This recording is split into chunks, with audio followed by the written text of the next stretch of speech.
ഇനി ശ്രദ്ധിച്ചേ, ആത്മീയ മേഖല തകർന്നാൽ ആ തകർച്ച ഭൗതിക മേഖലയെ ബാധിക്കും എന്നാണ് പറഞ്ഞത്. ദൈവവചനത്തിലൂടെ ഹഗ്ഗായി പ്രവാചകന്റെ പുസ്തകമാണ് ഇപ്പോൾ നമ്മൾ വായിച്ചു കേൾക്കുന്നത്.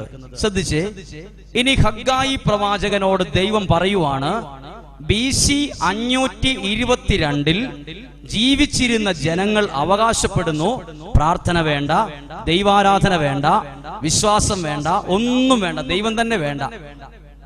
അങ്ങനെ ഉണ്ടായിരുന്ന സമയത്ത് അവരുടെ സാമ്പത്തിക സ്ഥിതിയെക്കുറിച്ച് ബൈബിളിൽ എഴുതിയിട്ടുണ്ട്. അതാണ് 1-ാം അധ്യായം 6-ാമത്തെ വാക്യം. ശ്രദ്ധിച്ച്, വിശ്വാസവും ഇല്ല, പ്രാർത്ഥനയില്ല, ദൈവാരാധന ഇല്ലാതിരുന്നപ്പോ അവരുടെ സാമ്പത്തിക സ്ഥിതി ഇങ്ങനെ എഴുതിയിരിക്കുന്നത്: നിങ്ങളേറെ വിതച്ചു, കുറച്ചു മാത്രം കൊയ്തു.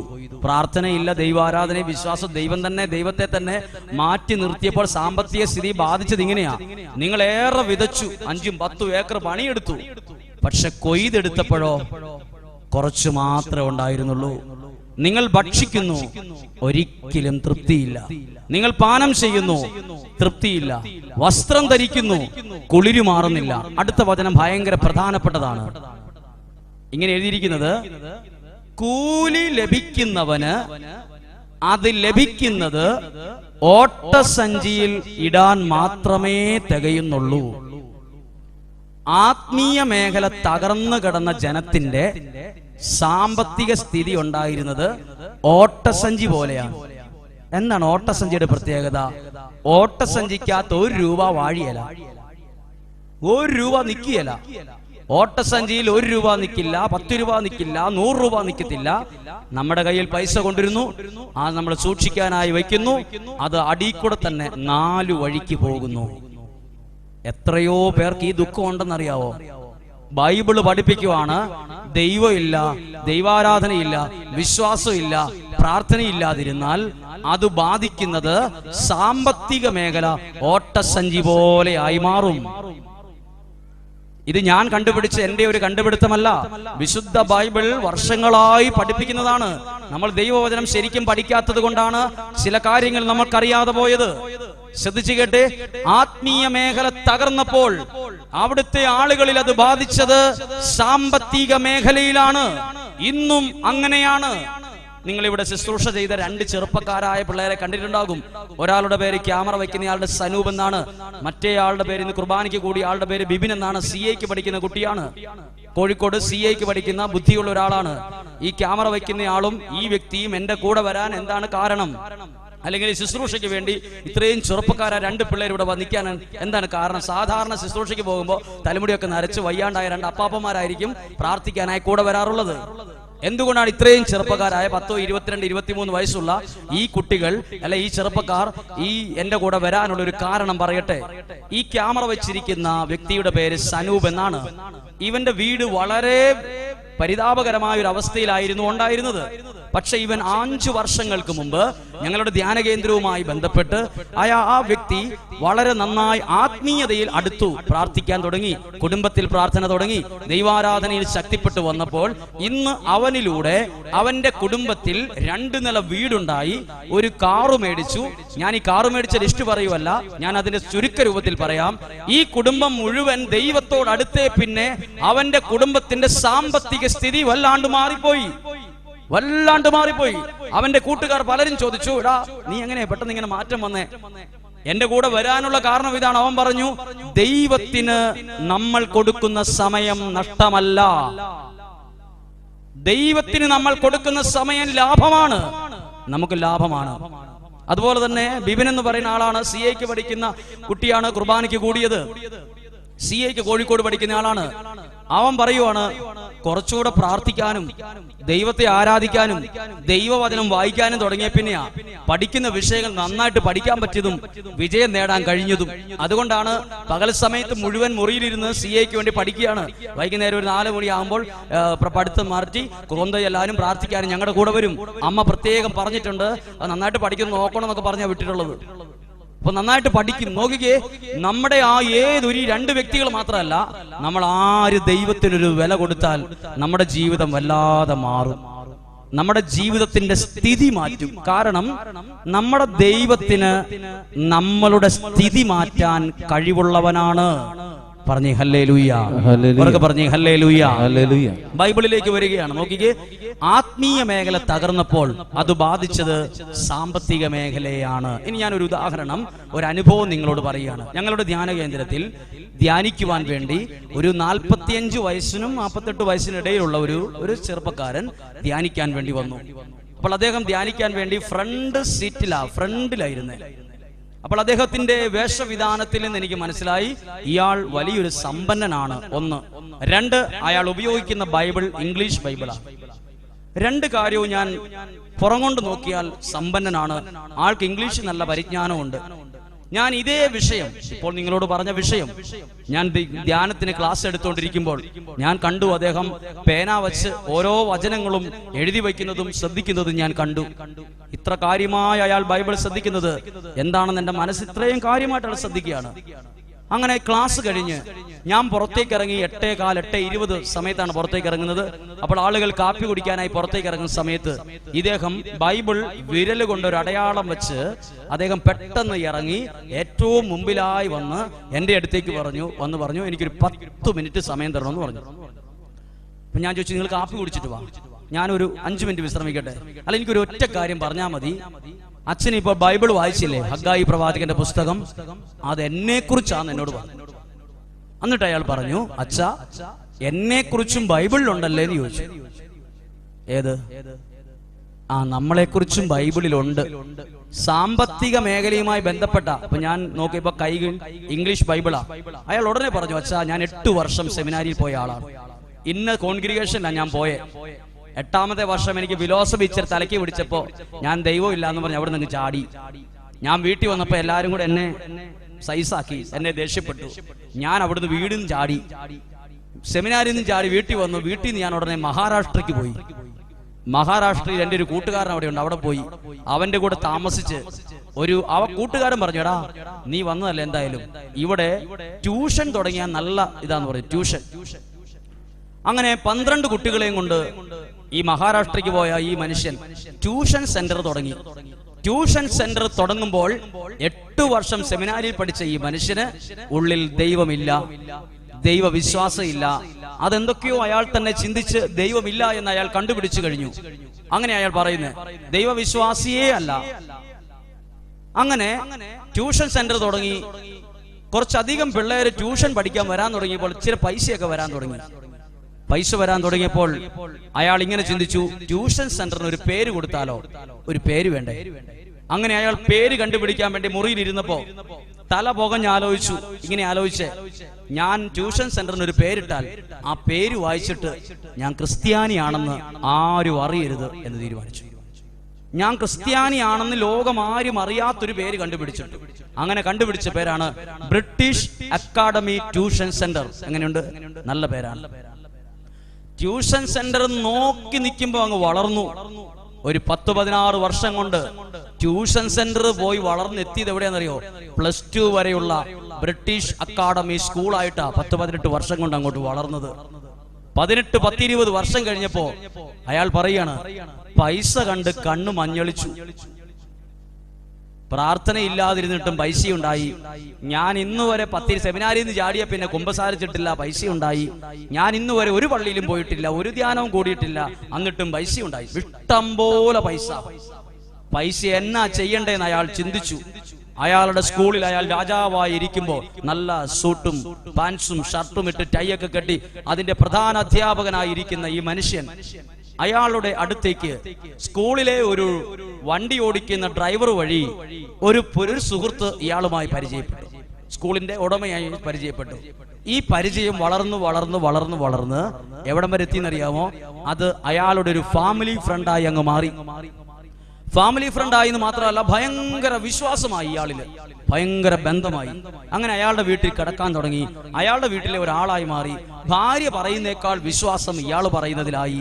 അങ്ങനെ ഭയങ്കര സുഹൃത്തുക്കളായപ്പോ ഈ കൂടെ സുഹൃത്തായി കൂടിയ ഈ മഹാരാഷ്ട്രക്കാരൻ ഒരു കുറുക്കന്റെ കണ്ണുള്ളവനായിരുന്നു. ഇയാളുടെ കയ്യിലിരിക്കുന്ന സമ്പത്തിന്റെ എല്ലാം കണ്ടിട്ട് വളരെ തന്ത്രപൂർവ്വം ഒരു ടെക്നിക്ക്, ഒരു കൊളുത്തിട്ടു. കൊളുത്തിങ്ങനെയാണ്, നമുക്കൊരു ബിസിനസ് തുടങ്ങിയാലോ, അതാണ് സ്റ്റാർട്ടിങ് ബിസിനസ്. സാധാരണ ബിസിനസ് അല്ല. മഹാരാഷ്ട്രയിൽ നിന്ന് ചെമ്മീൻ വിദേശ രാജ്യത്തിലെ യൂറോപ്യൻ രാജ്യങ്ങളിലേക്ക് വിമാനമാർഗം ചെമ്മീൻ കൊണ്ടുപോകുന്ന എക്സ്പോർട്ട് ബിസിനസ്. 5-10 രൂപ പോരാ, ലക്ഷങ്ങൾ മുതൽ മുടക്കണം. അപ്പോൾ ഈ മഹാരാഷ്ട്രക്കാരൻ ഈ സ്കൂളിന്റെ ഉടമയോട് പറഞ്ഞു, ഇടാ നീ പൈസ വെക്ക്, ഞാൻ ബിസിനസ് തുടങ്ങിക്കോളാം. പൈസ എറിഞ്ഞ് പൈസ വാരടാന്ന് പറഞ്ഞു. പൈസ വാരുന്നത് എങ്ങനെയാ? പൈസ എറിഞ്ഞാൽ പൈസ വാരാം, അതാണ് ടെക്നിക്ക് അയാൾ പറഞ്ഞത്. അയാൾ പൈസയെ കണ്ട് പൈസ ആർത്തിയായി. പൈസ, സ്കൂളിലെ പൈസ മുഴുവൻ റൊട്ടേറ്റ് ചെയ്ത് ഇയാൾക്ക് ബിസിനസ്സിന് ഇറക്കാൻ തുടങ്ങി. ചെമ്മീൻ എക്സ്പോർട്ട് ബിസിനസ് ആണ്. ബിസിനസ് വളരുവാന്ന് അയാൾ പറയുന്നത്. പക്ഷേ ഈ ചെമ്മീൻ എക്സ്പോർട്ട് ബിസിനസ് പോയി നിന്നത് 1 കോടി കുറച്ചധികം ലക്ഷം പണം കടത്തിൽ ഈ ബിസിനസ് പോയി നിന്നു. ഇപ്പോൾ ഫാമിലി ഫ്രണ്ട് ഇല്ല, ഫോൺ എടുക്കുകയില്ല, അയാൾ എവിടെയാന്ന് അറിയത്തില്ല, ഒരു ബന്ധവും ഇല്ലാതായിപ്പോയി. 1 കോടിയിലധികം കടത്തിലായി സ്കൂള്. ബ്രിട്ടീഷ് അക്കാഡമി എന്ന് പറയുന്ന സ്കൂള് 1 കോടിയിലധികം കടത്തിൽ. ആ കടം വീട്ടാൻ ഒറ്റ മാർഗമേ അയാളുടെ മുമ്പിലുള്ളൂ, സ്കൂള് വിൽക്കണം. അങ്ങനെ സ്കൂള് വിൽക്കാൻ നേരത്ത് അയാൾ അതിന്റെ തലേ ദിവസം അതിന് വാക്ക് പറഞ്ഞ് മഹാരാഷ്ട്രക്കാരന്റെ ആൾക്ക് ഈ സ്കൂള് വിൽക്കുക. സ്കൂൾ വിൽക്കുന്നതിന്റെ തലേ ദിവസം അയാൾ ഒരു കയറുമായി വന്ന് ആത്മഹത്യ ചെയ്യാൻ വേണ്ടി സ്കൂളിൽ അയാൾ ഇരിക്കുന്ന സൂട്ടും കോട്ടും ഒക്കെ ഇരിക്കുന്ന അയാളുടെ മെയിൻ സ്ഥാനത്ത് പ്രധാനാധ്യാപകന്റെ കസേരയിൽ ഇരുന്നിട്ട് വാതിലടച്ചിട്ട് ഫാനയിൽ കെട്ടിത്തൂങ്ങി മരിക്കാൻ തീരുമാനിച്ചു. എന്നിട്ട് അയാൾ ഇങ്ങനെ തീരുമാനിച്ചു, ഈ സ്കൂളിന്റെ ഉടമ നാളെ കുട്ടികൾ സ്കൂളിലേക്ക് വരുമ്പോ വാതിൽ തുറന്ന് സ്കൂളിലേക്ക് വരുമ്പോ കാണുന്നത് സ്കൂളിന്റെ ഉടമ പ്രധാനാധ്യാപകന്റെ മെയിൻ ആള് ഇവിടെ കെട്ടിത്തൂങ്ങി മരിച്ചു കിടക്കുന്നത് എല്ലാവരും അധ്യാപകരും പിള്ളേരും കാണട്ടെ എന്നുവരെ വെച്ച് കയറും മടിയിലിട്ട് അയാൾ അവിടെ ഇരുന്നു. ആത്മഹത്യ ചെയ്യാൻ പേടി കൊണ്ട് അയാൾ ആത്മഹത്യ ചെയ്തില്ല. സ്കൂൾ വിറ്റു. സ്കൂൾ വിറ്റിട്ട് കടം മുഴുവൻ വീറ്റി വയനാട്ടിൽ ഒരു സ്ഥലത്ത് വന്ന് താമസിച്ചു. വയനാട്ടിൽ അന്നേരവും അയാളുടെ തകർച്ച എവിടുന്നാണെന്ന് അയാൾ അറിഞ്ഞില്ല. അയാൾ തകരാൻ തുടങ്ങിയത് ദൈവത്തെ അയാൾ ഉള്ളിൽ നിന്ന് മാറ്റിക്കളയാൻ തുടങ്ങിയപ്പോ തൊട്ട് അയാൾ പുറകോട്ട് പോയതാണെന്ന് അയാൾ അറിഞ്ഞില്ല. അവിടെ വയനാട്ടിൽ താമസിക്കുമ്പോൾ ഒരു സുഹൃത്ത് വന്നിട്ട് പറഞ്ഞടാ, നിനക്ക് എന്തെങ്കിലും ഒരു വരുമാന മാർഗം വേണ്ടേ, നീ എന്നാ കോഴിക്കോട് ബിസിനസ് തുടങ്ങടാ, ഒരു പെയിന്റിന്റെ ബിസിനസ്, പെയിന്റ് കട തുടങ്ങാൻ പറഞ്ഞു. അയാൾ ദൈവത്തോട് അടുക്കാനല്ല പോയത്, നഷ്ടപ്പെട്ട പൈസ തിരിച്ചു പിടിക്കാൻ വേണ്ടി കോഴിക്കോട് ജില്ലയിൽ പെയിന്റ് കട തുടങ്ങി. അത് വീണ്ടും കടത്തിലായി, അത് പൊട്ടി പാളിഷായി പോയി പെയിന്റ് കട. അങ്ങനെ അയാൾ 3ാമത്തെ ബിസിനസ് വരുമാന മാർഗം ഇല്ലാതിരിക്കുമ്പോ അയാളോടൊരു കൂട്ടുകാരൻ ഉപദേശിച്ചു, എടാ നിനക്ക് പൈസ ഇല്ലെങ്കിൽ കർണാടകയിൽ ഗുണ്ടൽപേട്ട് എന്ന സ്ഥലത്ത് തക്കാളി കിട്ടും, തക്കാളി ഹോൾസെയിലായിട്ട്. ആ തക്കാളി നീ എറണാകുളം മാർക്കറ്റിൽ കൊണ്ടുപോയി കൊടുത്താൽ പൈസ കിട്ടൂടാന്ന് പറഞ്ഞു. അങ്ങനെ ഇയാളും സ്കൂള് നടത്തി സൂട്ടും കോട്ടും മാത്രം ഇട്ട് നല്ല ടിപ്പായിട്ട് നടന്ന ഈ ചെറുപ്പക്കാരൻ, ഇതാ ഈ മനുഷ്യൻ ഒരു കൂട്ടുകാരനെ കൂട്ടി എറണാകുളം മാർക്കറ്റിൽ പോയി തക്കാളിക്ക് വില പറഞ്ഞു. വാക്കുകൊണ്ട് ബിസിനസ് പരിചയമില്ലാത്തവൻ അപ്പോൾ ഈ എറണാകുളം മാർക്കറ്റിൽ നിന്ന് പറഞ്ഞു, നിങ്ങൾ ലോഡ് കൊണ്ടുവരുമ്പോ, തക്കാളി ലോഡ് കർണാടകയിൽ നിന്ന് കൊണ്ടുവരുമ്പോ ഒരു 2:30-3 മണിക്ക് ലോഡ് മാർക്കറ്റിൽ എത്തിക്കണമെന്ന് പറഞ്ഞായിരുന്നു. അയാൾ ശരിയെന്നും പറഞ്ഞ് കർണാടകയിലെ ഗുണ്ടൽപേട്ട് വന്ന് 1 ലോഡ് ചീപ്പ് വിലയ്ക്ക് തക്കാളി എടുത്ത് ഇനി കർണാടകയിൽ കൊണ്ടുപോകുമ്പോ ഡ്രൈവറും ഒരു കൂട്ടുകാരനും ഇയാളും കൂടെ മുൻ സീറ്റിലിരുന്ന് ലോറിക്ക് പോവാ. കർണാടക ബോർഡർ കിടക്കുന്നതിന് മുമ്പ് വണ്ടി കേടായപ്പോൾ മൊബൈല് അടിച്ചു കൊടുത്ത് ഡ്രൈവർ അകത്ത് ഇവരെല്ലാവരും കൂടെ കിടന്ന് ഇതിന്റെ നട്ടും ബോൾട്ടും ഏതാണ്ടൊക്കെ മുറുക്കി ശരിയാക്കിയപ്പോ ദേഹം മുഴുവൻ കരിയോയിലൊക്കെ പറ്റി മുഷിഞ്ഞു. അങ്ങനെ മുഷിഞ്ഞ വേഷവുമായി എറണാകുളത്തിൽ ലോഡ് എത്തുമ്പോൾ 9 മണി കഴിഞ്ഞു. പകൽ 9 മണി. ലോഡ് എത്തേണ്ടത് 2:30, 3 മണി, 4 മണിയൊക്കെ ആകുമ്പോൾ ലോഡ് എത്തിക്കണം. പകൽ അവിടെ വണ്ടി നിർത്താൻ പറ്റത്തില്ല, ലോഡ് ഇറക്കത്തില്ല. അത് വേറൊരു വലിയൊരു ശക്തിയുണ്ട് അവിടെ. അപ്പൊ ലോഡ് ഇറക്കാൻ പറ്റാതെ ഇയാൾ ഈ എറണാകുളത്ത് 9 മണി കഴിഞ്ഞ് ലോഡ് വണ്ടിയായിട്ട് നിൽക്കുമ്പോൾ വണ്ടി നിർത്താൻ പറ്റത്തില്ല. ഇയാൾ ഓരോ കടയിൽ കൂടെ ചെന്ന് ചോദിക്കുക, തക്കാളികൾ പറഞ്ഞ് തക്കാളി. ഇവരാരും മൈൻഡ് ചെയ്തില്ല. എറണാകുളം മാർക്കറ്റിന്റെ സൈഡിലിരുന്ന് ഈ മനുഷ്യൻ കഴുത കരയുന്ന പോലെ കരഞ്ഞു വണ്ടിയെ കയറി തിരിച്ച് എറണാകുളത്ത് തിരിച്ച് കർണാടകയിലേക്ക് വണ്ടി കയറാൻ നേരത്ത് കർണാടകയിൽ വണ്ടി കയറിയിട്ട് അയാൾ ഡ്രൈവറോട് വണ്ടി നിർത്താൻ പറഞ്ഞിട്ട് ഒരു കുറ്റിക്കാട്ടി പോയിരുന്നു. ഇയാളെ കാണുന്നില്ല. ഡ്രൈവറും കൂട്ടുകാരും നോക്കുമ്പോ ഇവനെ കാണുന്നില്ല. അന്വേഷിച്ചു പോയപ്പോൾ നമ്മുടെ തല ഈ 2 മുട്ടിന്റെ ഇടയ്ക്ക് വെച്ച് നമ്മൾ എന്തേലും കുനിഞ്ഞിരുന്നാലും അങ്ങനെ ആവുന്നേ, അത്രയും റൗണ്ട് ആയിട്ട് ഇരുന്നിട്ട് ഇയാൾ ഇങ്ങനെ ഇരുന്ന് മോങ്ങുവാ, കരയുവാ. വലിയൊരു മുതലാളിയായിരുന്നു കരയുന്നേ, തക്കാളിയും കൊണ്ട് പോയിട്ട്. എന്നിട്ട് അയാൾ പറഞ്ഞു, ആ ലോഡ് വണ്ടി തക്കാളി മുഴുവൻ ആ പറമ്പിലേക്ക് ഇടാന്ന് പറഞ്ഞു, ആ കർണാടകയിലേക്ക് ഇട്ടേക്കാൻ പറഞ്ഞു. അതെനിക്ക് വേണ്ടെന്ന് പറഞ്ഞു. അവരത് മറിച്ചിട്ടു, കുറെ ചീഞ്ഞുപോയി. അത് മുഴുവൻ കളഞ്ഞിട്ട് അവര് 3 കൂട് തക്കാളി അവർക്ക് വീട്ടിൽ കറി വെക്കാനുള്ളത് അതിനകത്ത് എടുത്തു. കൂടിനകത്ത് ആ 3 കൂട് തക്കാളിയായിട്ട് തിരിച്ചു വന്നിരിക്കുമ്പോ ഭാര്യയുടെ ആങ്ങള പറഞ്ഞു, എടാ നീ ഇങ്ങനെ പോയാൽ നിന്റെ പിടുത്തം വിട്ടുപോകും, നീ എവിടെയെങ്കിലും ഒരു ധ്യാനത്തിന് പോടാന്ന് പറഞ്ഞു. നീ എവിടെയെങ്കിലും പോടാ. അങ്ങനെ അയാൾ 8 വർഷം സെമിനാരിയിൽ പഠിച്ചപ്പോൾ ഉപയോഗിച്ച ഇംഗ്ലീഷ് ബൈബിളുമായി അയാൾ ധ്യാനത്തിന് വന്ന് ഫ്രണ്ടിൽ ഇരുന്നിട്ട് എന്നോട് ചോദിക്കുക, നിങ്ങൾ ദൈവമില്ലാതെ അധ്വാനിച്ചാൽ ഓട്ടസഞ്ചി പോലെ ആകൂന്ന് അച്ഛൻ പറഞ്ഞില്ലേ? ദൈവമില്ലാതെ അധ്വാനിച്ച് പണിയെടുത്ത് പൈസ ഉണ്ടായാൽ കൈവെള്ളയിൽ നിന്ന് വെള്ളം പോകുന്ന പോലെ പണം പോകുന്ന അച്ഛൻ പറഞ്ഞില്ലേ? ദൈവമില്ലാതെ അധ്വാനിച്ച വല്ലക്കൊട്ടെ വെള്ളം കോരുന്ന പോലെ അച്ഛൻ പറഞ്ഞില്ലേ? അതെന്നെ കുറിച്ച് അച്ഛാ, എന്നെ കുറിച്ചും ബൈബിളിലുണ്ടല്ലേ എന്ന് ചോദിച്ചു. എന്നിട്ട് ആ വ്യക്തി പറഞ്ഞു എന്നോട് ചോദ്യം, അച്ഛൻ പ്രാർത്ഥിച്ചിട്ട് എന്നോട് പറയണം ഞാൻ രക്ഷപ്പെടുവോ ഇല്ലയോ. എന്റെ ഭാര്യയുടെ ആങ്ങള ഒരു മലഞ്ചരക്ക് കച്ചവടം തുടങ്ങാൻ വേണ്ടി പൈസ തരാന്ന് പറഞ്ഞിട്ടുണ്ട്. ഞാൻ തുടങ്ങണോ വേണ്ടയോ? സ്കൂള് നടത്തുന്നവൻ മലഞ്ചരക്ക് കച്ചവടത്തിലേക്ക് മാറുവാണ്. മലഞ്ചരക്ക് കച്ചവടത്തിലേക്ക് മാറുന്നതിന് മുമ്പ് ഈ ദൈവവചനം, ഈ തകർച്ചയിൽ അയാളെ ചില കാര്യങ്ങൾ പഠിപ്പിച്ചു. ശ്രദ്ധിക്കണം, പഠിപ്പിച്ചത് ബുദ്ധിയുള്ള, ട്യൂഷൻ സെന്റർ തുടങ്ങി സ്കൂളാക്കാൻ കഴിവുള്ള, വലിയ സ്കൂളായി വളർത്തിയ, പൈസ കണ്ട് കണ്ണുമഞ്ഞളിച്ച മനുഷ്യൻ ഒന്നുമില്ലാതെ എറണാകുളം മാർക്കറ്റിൽ തക്കാളി കൊണ്ടുപോയി തിരിച്ച് തകർന്ന് തകർച്ചയുടെ ലാസ്റ്റ് സ്റ്റേജിൽ ചോദിക്കുക, ദൈവത്തെ മാറ്റി നിർത്തിയതാ എന്റെ തകർച്ചയുടെ കാരണമെന്ന്.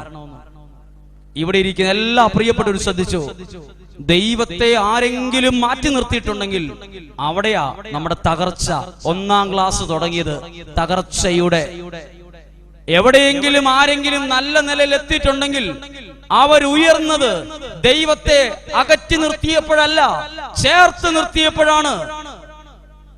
പറഞ്ഞേ ഹല്ലേലൂയ, ഹല്ലേലൂയ. ചേർന്ന് പറഞ്ഞേ ഹല്ലേലൂയ, ഹല്ലേലൂയ. അങ്ങനെ ഇയാൾ എന്നോട് ചോദിച്ചു, അച്ഛാ ഒന്ന് പ്രാർത്ഥിച്ചിട്ട് പറ, എനിക്കൊരു ആശ്വാസത്തിന് ഞാൻ രക്ഷപ്പെടുമെന്ന് പ്രാർത്ഥിച്ചിട്ട് പറയാൻ പറഞ്ഞു.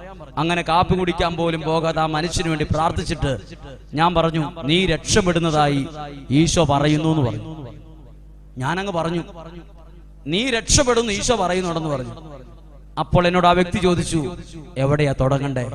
രക്ഷപ്പെടാൻ വേണ്ടി എവിടെയാ തുടങ്ങണ്ടേ? ഇതിവിടെ ഇരിക്കുന്ന പലർക്കും അറിയത്തില്ല എവിടെയാ തുടങ്ങണ്ടച്ചാ, എവിടെ തുടങ്ങാൻ അറിയത്തില്ല. തുടങ്ങാൻ ഞാനൊരു കാര്യം പറഞ്ഞു, എന്നും വിശുദ്ധ കുർബാനയിൽ പങ്കെടുക്കണം, അവിടെ തുടങ്ങാൻ പറഞ്ഞു. 2, കുടുംബ പ്രാർത്ഥന മുടക്കരുത്, അവിടെ തുടങ്ങാൻ പറഞ്ഞു. ദൈവവചനം വായിക്കുന്നത് മുടങ്ങരുത്, അവിടെ തുടങ്ങാൻ പറഞ്ഞു. 3 കാര്യത്തിൽ തുടങ്ങാൻ പറഞ്ഞു. അയാൾ അന്നേരം അയാളുടെ ഡയറിയിൽ വലിയ ഡയറിയിൽ എഴുതിയ 3 കാര്യങ്ങൾ, 1, 2, 3. അതിന്റെ താഴെ അയാൾ എഴുതി, ഞാനിത് മുടക്കിയല്ല.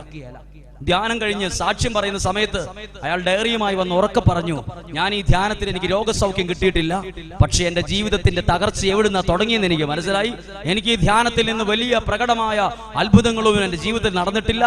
പക്ഷെ ഇന്നു മുതൽ ഞാൻ ദേവാലയത്തിൽ പോകുന്നതിൽ മുടക്കില്ല, ഞാൻ കുടുംബ പ്രാർത്ഥന മുടക്കില്ല, ഞാൻ ദിവസവും ദൈവവചനം വായിക്കും, ഇവിടെ ഞാൻ തുടങ്ങുമെന്ന് പറഞ്ഞു. അങ്ങനെ ആ വർഷത്തെ വാർഷിക ധ്യാനം ഞാൻ നോമ്പുകാലത്ത് നടത്താൻ വേണ്ടി ഒരു പള്ളിയിൽ ചെന്നപ്പോ ഇദ്ദേഹവും ഇദ്ദേഹത്തിന്റെ ഭാര്യയും 2 കുഞ്ഞുങ്ങളും കൂടെ കാറുമായി വന്ന് അവിടെ ഒരു മരത്തിന്റെ ചോട്ടിൽ നിർത്തി. അത് നിർത്തുന്നതിന് മുമ്പ് തന്നെ ഇറങ്ങി അയാൾ ഇവിടെ ദൂരേന്ന് തന്നെ കയ്യുമായിട്ട് വന്നു. ഞാൻ ഉടനെ ചോദിച്ചു, നിങ്ങൾ കാറ് മേടിച്ചോ ഇത്ര പെട്ടെന്ന്? കാറൊക്കെ ആയോ? അപ്പോൾ അച്ഛൻ പറഞ്ഞു, അച്ഛൻ ഹഗ്ഗായി പ്രവാചകന്റെ ഒരു പുസ്തകം പറഞ്ഞില്ലേ ദൈവവചനം, ഞങ്ങൾ അന്ന് തൊട്ട് ഇന്ന് വരെ ആ വചനം വായിച്ച് എന്റെ കുഞ്ഞുങ്ങളെ വരെ ഞാൻ പഠിപ്പിക്കും, ദൈവവചനം പഠിപ്പിക്കും. അങ്ങനെ അച്ഛാ കാറായി, എനിക്കിന്നൊരു മലഞ്ചരക്ക് കച്ചവടം ഉണ്ട്, ഞാൻ നല്ല രീതിയിൽ ജീവിക്കുന്നു, ദൈവം എന്നെ അനുഗ്രഹിച്ചു, ചുമ്മാതല്ല സമൃദ്ധിയായി അനുഗ്രഹിച്ചു. പറഞ്ഞേ ഹല്ലേലൂയ. എപ്പോഴാ? ദൈവത്തോടടുത്തപ്പം സാമ്പത്തികമായി സമൃദ്ധിയായ അനുഗ്രഹം വന്നു. നിങ്ങൾക്ക് സമൃദ്ധിയായ അനുഗ്രഹം വേണോ? ദൈവത്തോടടുക്കണം, പ്രാർത്ഥനയോടടുക്കണം, വിശ്വാസത്തിൽ കുറെ കൂടി അടുക്കണം. പറഞ്ഞേ ഹല്ലേലൂയ, അവർക്ക് പറഞ്ഞേ ഹല്ലേലൂയ. ജീവിതത്തിൽ നിന്ന് ദൈവത്തെ മാറ്റി നിർത്തരുത്. അടുത്തൊരു അനുഭവം പറയട്ടെ. ദൈവവചനത്തിലൂടെ രക്ഷപ്പെട്ട അനുഭവങ്ങൾ കേട്ടാലേ നമുക്കും ഇതൊരു പാഠമാകത്തുള്ളൂ. ഞാനും അച്ഛനായതിനു ശേഷമാ എന്റെ കുടുംബത്തിൽ ചില ഭൗതിക മേഖല വരാൻ തുടങ്ങിയത്. ഞാൻ അച്ഛനായതിനു ശേഷം എന്റെ ധ്യാനത്തിന് കിട്ടുന്ന പൈസ എന്റെ വീട്ടിൽ കൊടുത്തിട്ടല്ല, എന്റെ കുടുംബത്തിൽ നന്നായിട്ട് പ്രാർത്ഥിക്കാൻ തുടങ്ങിയപ്പോൾ എന്റെ കുടുംബം സാമ്പത്തികമായി പുരോഗതി പ്രാപിക്കാൻ തുടങ്ങുന്നത് ഞാൻ കണ്ടതാണ്. എന്റെ സഹോദരനിലൂടെ, കുടുംബത്തിലൂടെ സാമ്പത്തിക ഭദ്രത കൈവരുന്നു. അത് കാണാൻ തുടങ്ങിയത് കുടുംബത്തിൽ ദൈവത്തോടടുക്കാൻ തുടങ്ങിയിട്ടാ. എന്റെ അമ്മ ഒരിക്കലും വിശുദ്ധ കുർബാന മുടക്കത്തില്ല. ഇപ്പം വിശുദ്ധ കുർബാന മുടക്കത്തില്ല. അതിന്റെ ഐശ്വര്യവും ഉയർച്ചയും കുടുംബത്തിൽ ഞാൻ കാണുന്നു. പറഞ്ഞേ ഹല്ലേലൂയ. ഞങ്ങളുടെ അടുത്ത് ഒരാൾ ധ്യാനത്തിന് വന്നു. ധ്യാനത്തിന് വന്നത് കോലം വളരെ ഒരു പ്രത്യേക കോലത്തിലാ വന്നേ. ഒരു ജീപ്പിനാ വന്നേ. ടാക്സി ജീപ്പ് വിളിച്ചാ വന്നേ ഒരാൾ ധ്യാനത്തിന് അവിടെ വന്ന ജീപ്പ് നിർത്തിയിട്ട് രണ്ടുപേരും ഈ ജീപ്പേ ഇറങ്ങുന്നില്ല. അപ്പോൾ ഞാനൊരു വ്യക്തിയെ പറഞ്ഞു വിട്ടു, നോക്കിക്കേ ധ്യാനത്തിന് വന്ന ആൾക്കാരാണെന്ന് നോക്കിയിട്ട് വാ, ആരും ഇറങ്ങി വരുന്നില്ലല്ലോ. അപ്പൊ അയാൾ പോയി നോക്കിയിട്ട് പറഞ്ഞു, അച്ഛാ രണ്ടുപേര് ആ ജീപ്പേ ഇരിപ്പുണ്ട്, രണ്ടുപേർക്കും ഫുൾ പൂസാന്ന് പറഞ്ഞു. ഒരാളെ ധ്യാനിക്കാനുള്ളൂ, ഒരാൾ വണ്ടിക്ക് കൊണ്ടുവിടാമെന്ന ടാക്സി വിളിച്ചു വന്ന. ഈ ധ്യാനിക്കാൻ വന്നയാള് മേടിച്ചു കൊടുത്ത ആള് ഡ്രൈവർക്കും മേടിച്ചു കൊടുത്ത് രണ്ടുപേർക്കും പൂസാണ്. പൂസായിട്ട് ഇവർ രണ്ടുപേരും ഇരിക്കുന്നത് ഈ ജീപ്പിന്റെ ഫ്രണ്ടിൽ ഇങ്ങനെ ഇരിക്കുക, അങ്ങോട്ടും ഇങ്ങോട്ടും. നോക്കാൻ ചെന്നപ്പം ഈ ഡ്രൈവർ പെട്ടെന്ന് അവിടെ നിന്ന് എഴുന്നേറ്റ് ഈ ധ്യാനിക്കാൻ വന്ന ആളെ ജീപ്പേന്ന് പുറത്തിറക്കി, കൈയൊക്കെ തോളത്തിടിച്ച് ബാഗൊക്കെ എടുത്ത് താഴെ വെച്ച് ഇറക്കി സ്റ്റെപ്പ് ഇറങ്ങി താഴോട്ട് വരണം. സ്റ്റെപ്പ് ആടി വീണില്ല എന്ന് പറഞ്ഞ പോലെ ഇറങ്ങി അവിടെ വന്ന് അവിടെ ഒരു ഇരിക്കാനുള്ളൊരു ഇട്ടിട്ടുണ്ട്, അതേ വന്ന് ഇരുന്നു. ബാഗ് തലയണയാക്കി അയാൾ അവിടെ കിടന്നിട്ട് ഡ്രൈവർ പോയി രജിസ്ട്രേഷൻ ഫോം മേടിച്ച് പൂരിപ്പിച്ച് ധ്യാനത്തിന് പേര് രജിസ്റ്റർ ചെയ്യുക. അപ്പോൾ അയാളുടെ കോലം വാ നിറച്ച് മുറുക്കാൻ ചവച്ച് തുപ്പി ഭീകരന്മാരുടെ പിടിയിൽപ്പെട്ട ഒരാളെ ചോരയിൽ കുളിച്ച് നിൽക്കുന്ന പോലെ ഈ മുറുക്കി തുപ്പിയത് മുഴുവൻ, ഈ വെള്ളയുടുപ്പേ വേണ്ടി മുഴുവൻ നല്ല ചോര പോലെ കിടക്കുക. രണ്ട് ഫുൾ പൂസാണ്, ഒരു പുളിച്ച മണവും. അപ്പോൾ അയാളെ രജിസ്റ്റർ ചെയ്തതിനു ശേഷം മുറിയിലേക്ക് കൊണ്ടുപോകാൻ നേരത്ത് ഒരു ചേട്ടൻ ഓടി വന്ന് പറഞ്ഞു, അച്ചോ എന്റെ മുറി കിടത്തല്ലേ, ഭയങ്കര മണമാണ്, എനിക്ക് മദ്യം കഴിക്കുന്നവരെ ഇഷ്ടമല്ലാന്ന് എന്നോട്. ഓക്കെ ചേട്ടാ, ഞാനവർ പറഞ്ഞു നമുക്ക് അടുത്ത മുറി അവർ ഗ്യാങ് ആയിട്ട് വന്ന് പറഞ്ഞു, അച്ഛാ ഞങ്ങൾ പൈസ തന്നിട്ട് ധ്യാനിക്കുന്നത്, ഞങ്ങളുടെ മുറി കിടത്തല്ലേ, ഇയാളെ എവിടെ കിടത്തും അച്ഛാ, ഇയാളെപ്പോലുള്ളവർ ധ്യാനിപ്പിക്കല്ലേ, ഇയാളെപ്പോലും വചനം പറഞ്ഞിട്ട് കാര്യമില്ല. എനിക്ക് അയാളെ പറഞ്ഞു വിടാൻ ഒരു വിഷമം. എന്തായാലും വന്നാൽ ഇയാളുടെ ഭാര്യ കഷ്ടപ്പെട്ട് ഒരുക്കി വിട്ടതായിരിക്കും, മിക്കവാറും ഉടുപ്പും മുണ്ടും ഒക്കെ തേച്ച് വിട്ടതായിരിക്കും പാവം. അപ്പൊ ഇയാൾ പോയ വഴിക്ക് റൂമിലേക്ക് പോകുന്ന വഴിക്ക് ഉടുപ്പൊരൊറ്റ പൊക്ക്. അയാള് കൊണ്ടുപോയാളോട് എനിക്ക് മുണ്ടുകൊടുക്കണമെന്ന് പറഞ്ഞു. മുണ്ടുകൊടുക്കണം, ശരിക്കും കൊടുക്കണം. ഉടുപ്പ് പൊക്കിയപ്പോൾ പാകിസ്ഥാൻ പട്ടാളക്കാരെ പോലെ ഫുൾ സെറ്റപ്പിലാ ഉള്ള. അതായത് 3 കുപ്പി ബീഡി, സിഗരറ്റ്, മുറുക്കാനുള്ളത്, ചവയ്ക്കാനുള്ളത്, ഫുൾ സെറ്റപ്പില, ഒരാഴ്ചത്തേക്കുള്ള ഫുൾ സെറ്റപ്പില. ഇയാൾ ഈ പൂസാണേലും വേഷം കെട്ടാണെന്ന് എനിക്ക് മനസ്സിലാകാൻ കാരണം ഒരു കുപ്പി പോലും താഴെ ചാടാതെ ഇയാൾ മുണ്ടെടുത്തു, എന്നിട്ട് ബാഗ് എടുത്ത് പോവാണ്, മുറിയിലേക്ക് പോവാണ്. അപ്പോൾ എല്ലാവരും എന്നോട് പറഞ്ഞു, അച്ഛാ പുളിച്ച മണമാണ്, വളിച്ച മണമാണ്, ഉറങ്ങാൻ പറ്റത്തില്ല, അയാളെ എന്നെ മുറി കിടത്തരുത്. ഞാൻ അന്നേരം ചിന്തിച്ചു, ഇയാളുടെ ഭാര്യയെ സമ്മതിക്കണമല്ലോ കർത്താവേ, എത്രയോ നാളായി കൂടെ കിടക്കുന്ന ഒരു ഭാര്യ ഉണ്ടല്ലോ, ഈ പുളിച്ച മണവും സഹിച്ച്, ഈ പുളിച്ച വളിച്ച മണോ സഹിച്ച് കൂടെ കിടക്കണ ഭാര്യയ്ക്ക് മുഖ്യമന്ത്രിയിൽ നിന്ന് ഒരു അവാർഡ് കൊടുക്കണമല്ലോ ദൈവമേ എന്ന് എനിക്ക് തോന്നി. കാരണം ഈ വളിച്ച മണം ആണുങ്ങൾക്ക് പോലും ഇഷ്ടമല്ല. അപ്പോൾ ഈ വളിച്ച മണം സഹിക്കാൻ തുടങ്ങി 10-20 വർഷമായിട്ട് സഹിക്കുന്ന, ഇത് മണത്തോണ്ടിരിക്കുന്ന കുറെ വീട്ടുകാരുണ്ടല്ലോ, ദൈവമേ എന്ന് വിളിച്ചു. എന്തായാലും അയാൾ മുറി ചെന്ന് അയാൾ അവിടെ കിടന്ന് ഛർദിച്ചു. തിങ്കൾ ചൊവ്വ ദിവസം കഴിയപ്പോ പൂസൊക്കെ ഒന്ന് കെട്ടുവിട്ട് ഇയാൾ ലെവൽ ഇച്ചിരിയൊക്കെ ഒന്ന് ഉയർന്ന് എഴുന്നേറ്റ്, നടക്കത്തില്ല ശരിക്കും, ആശുപത്രി കൊണ്ടുപോയി ഗ്ലൂക്കോസ് എടുത്ത് ധ്യാനത്തിന്റെ ഏറ്റവും ഹാളിന്റെ പുറകെ വന്നിരിക്കുക. ഇയാൾ വന്നിരിക്കും, ഒരു ഈർക്കിളി കൊണ്ട് പല്ലേ കുത്തും, എഴുന്നേറ്റ് പോകും, വരും, ഇരിക്കും, പോകും. ഞാൻ ആ ചേട്ടനോട് പറഞ്ഞു, ദേവി ഇത് പോ, ഉപദ്രവിക്കരുത്, പോകാൻ പറഞ്ഞു. ഈ ചേട്ടൻ പോവുകയില്ല, എന്തായാലും പോവുകയില്ല. അങ്ങനെ ബുധനാഴ്ച ദിവസം കഴിഞ്ഞു. ആ ബുധനാഴ്ച ദിവസം വൈകുന്നേരം നോക്കിയ സന്ധ്യയായ സമയത്ത്, ഇന്റർവെൽ വിട്ട സമയത്ത് അപ്പുറത്തെ ഒരു പില്ലറിന്റെ സൈഡിൽ നിന്ന് പുക ഉയരുന്നു, പുക. അപ്പോൾ എവിടെ തീ പിടിച്ചാണോ എന്ന് അറിയാൻ വേണ്ടി ഞാൻ പതുക്കെ പോയി നോക്കിയപ്പോൾ ഈ പറയപ്പെട്ട ചേട്ടൻ നിലത്തിരുന്നുകൊണ്ട് സിഗരറ്റ് വലിക്കുക. ധ്യാനത്തിന്റെ 3 ഞായർ തിങ്കൾ ചൊവ്വ 4ാമത്തെ ദിവസമാണ്. അപ്പൊ ഞാൻ പതുക്കെ ഇങ്ങനെ ഒരത്തെ തൊട്ടിട്ട് പറഞ്ഞു, ചേട്ടാ വീണ്ടും വലിക്കുവാണല്ലോ. അപ്പോൾ ആ ചേട്ടൻ പറഞ്ഞു, ഇതും കൂടി ഒന്ന് വിട്ടോട്ടച്ചാന്ന് പറഞ്ഞു. ഏതും കൂടെ? ഇതും കൂടി ഇച്ചിരി ഉണ്ട്, അതും കൂടെ. ഞാൻ ചോദിച്ചു എന്താ കാരണം? 80 ലക്ഷം രൂപ കടവാന്ന് പറഞ്ഞു.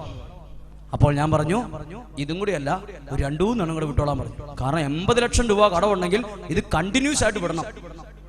80 ലക്ഷം രൂപ കടമുള്ള. അപ്പോൾ ഞാൻ ചോദിച്ചു ഇങ്ങനെ വിട്ടാനുള്ള പ്രത്യേകത, ഈ ബീഡി വലിക്കുമ്പോൾ കുറച്ചൊന്നും ഈ കടമൊക്കെ ഒന്നും ഒതുങ്ങൊന്നും മറക്കാൻ പറ്റുന്നുണ്ടെന്ന് പറഞ്ഞു. ആ ഓക്കെ, വിട്ടോളാൻ പറ്റും.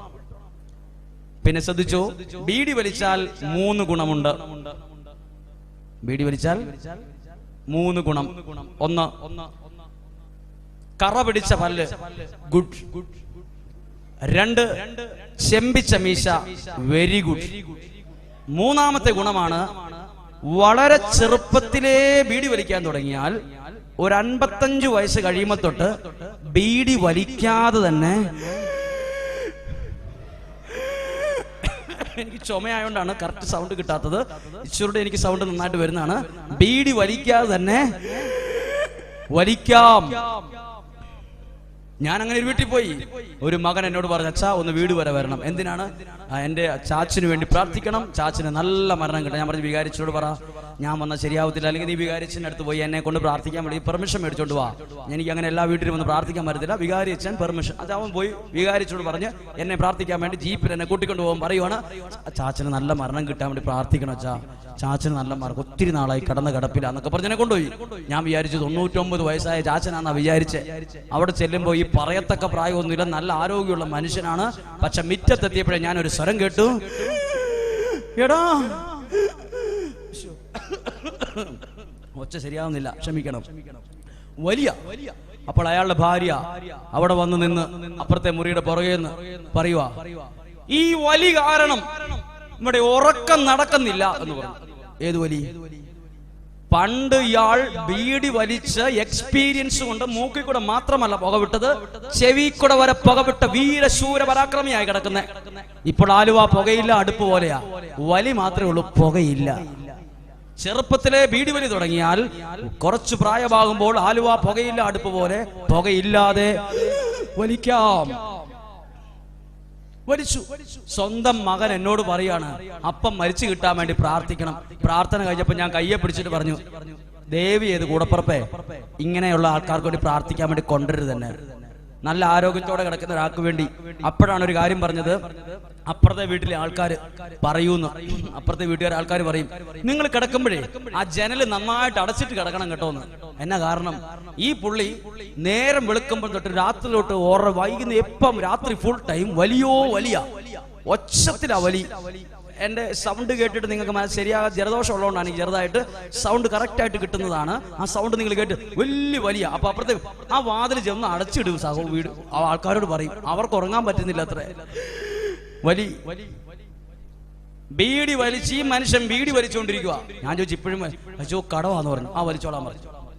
വ്യാഴാഴ്ച വൈകുന്നേരം ധ്യാനം കഴിഞ്ഞ് 9 മണിയായപ്പം സാക്ഷ്യം പറയുന്ന കുറച്ച് സമയം അനുവദിച്ചിരിക്കുന്ന സമയത്ത് ഇതാ ഇയാൾ മൈക്ക് എടുക്കാൻ വേണ്ടി വരുന്നു. ഞാൻ ഓർത്ത്, ദൈവമേ, ഒരു ധ്യാനവും കൂടാത്ത ഈ 80 ലക്ഷം രൂപ കടമുണ്ട ഈ ബീഡിയും വലിച്ച് നടക്കുന്ന ഈ കുടിച്ച് നടക്കുന്ന മനുഷ്യൻ ധ്യാനം കൂടാതെ എന്ത് സാക്ഷ്യമാ പറയാൻ വരുന്നേ? അയാൾ മൈക്ക് എടുത്തു. മൈക്ക് എടുക്കരുതെന്ന് പറയാൻ പറ്റുമോ? മൈക്ക് എടുത്തിട്ട് അയാൾ പറഞ്ഞു, എനിക്ക് സാക്ഷ്യം പറയാനില്ല.